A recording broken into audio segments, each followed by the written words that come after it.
In history, mainly in global history, there are powerful kingdoms and empires that existed.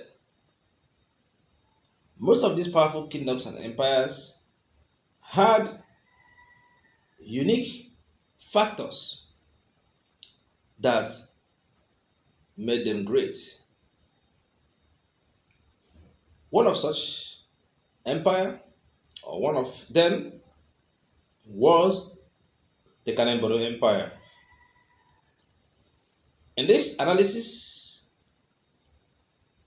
and commentary, we are going to look at the military strategies and structures of the greatest king to have ruled Kanem-Borno Empire.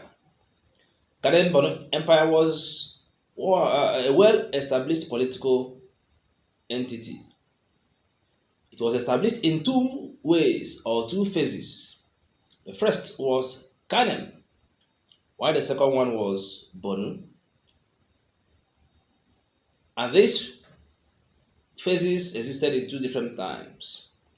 At the time the Kanem part of the empire collapsed, then the ruling class crossed over to the western part of Lake Chad. Lake Chad is within the boundary of Nigeria, Chad, and then I think some parts of Niger Republic. And the kingdom was situated in the Kanuri speaking people's area.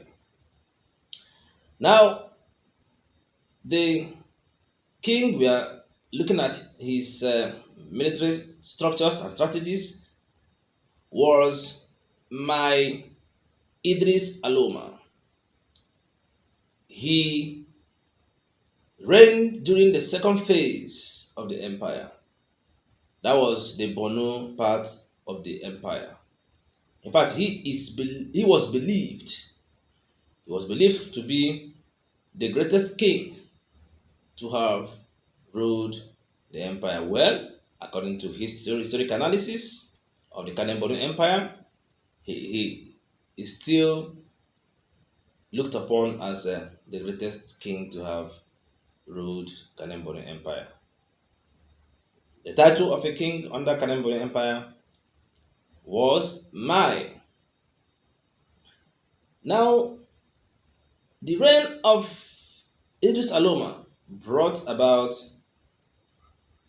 the climax in the development of the Kanem-Borno Empire, or Borno Empire phase of the empire of the structure.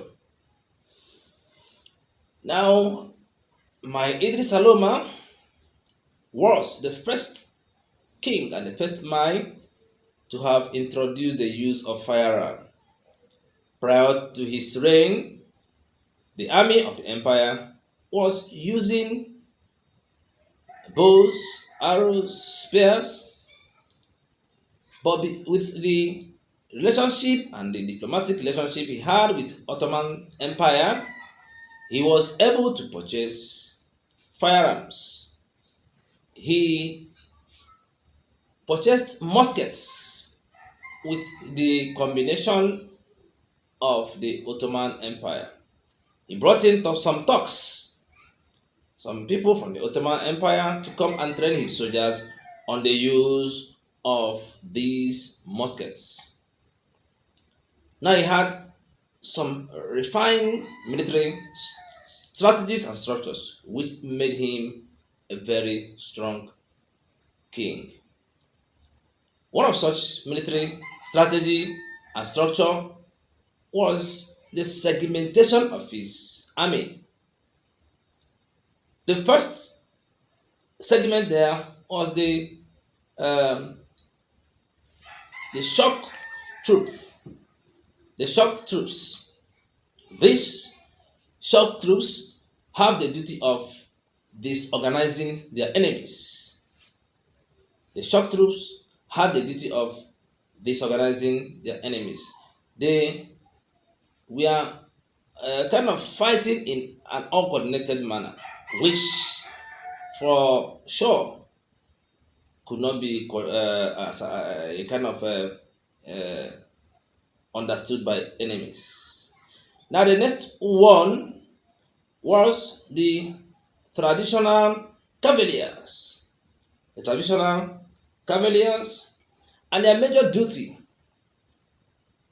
was to rout the enemies in a strategy where the enemies kind of try to lay ambush or try to kind of withdraw from the battle structure.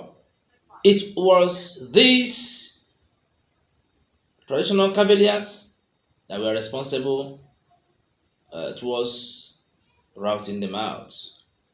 Now we have the basic cavalry force. The cavalry force. Under his army, the military had two major cavalry force structure. That was those of them that uses horses, or those that used horses, and as well those that made use of camels. And they were effective and very, you know, powerful. Those that use camels, they made use of them, meaning when they have a war or when they fought a war in the Saharan area. Now, the next one was the fortification or rebats. The fortification or rebats. The fortification or rebats had the duty of defending their line and also defending any particular structure they want to defend. The fortification and rebat did the duty of defending the lines of actions. Now, the last but not the least, and also the most interesting, was that this leader, this ruler, under his reign, established an intelligence part of his army. His military had an intelligence part or intelligence department. But the interesting thing there was that this intelligence department was mainly women. They made use of free women and freed slaves, most of whom were women. And these free women and free slaves were encouraged to go to any intending enemy, to go to their territory and mix, with people. Move around, do whatever they wish to do. Whatever they wish to do, they did. But the major role or the major intention of allowing them to go to enemy territories was mainly to pick up information. With this information, they were able to know the what, the power, the influence, the system, the structure, and the strategies of their enemies. So with all these strategies and departments, the army of Mai Idris Alooma became very powerful and won a lot of wars of expansion and subdued a whole lot of places within the Saharan desert region. Now, there is another unique system they were using, where, according to their analysis, they find out that, or they discovered that that their enemy will be difficult to be defeated completely. They don't rush into outright war with such enemy. Rather, they made use of intimidations, harassment, and raids. They made use of intimidation, harassment, and raids to subdue and decimate such enemy. If it gets to a point where they believe they can attack and defeat the enemy, they went ahead. Where it's not possible, they continued making use of intimidations, harassments, and raids. So this system or these systems made Idris Alooma one of the greatest leaders or rulers that that anybody can discuss or that had existed in the history of Africa.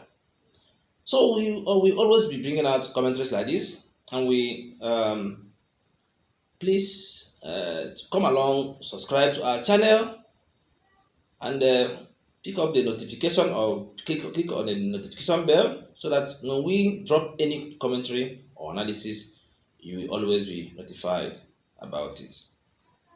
All right, thank you for being there for us. Expect more from us.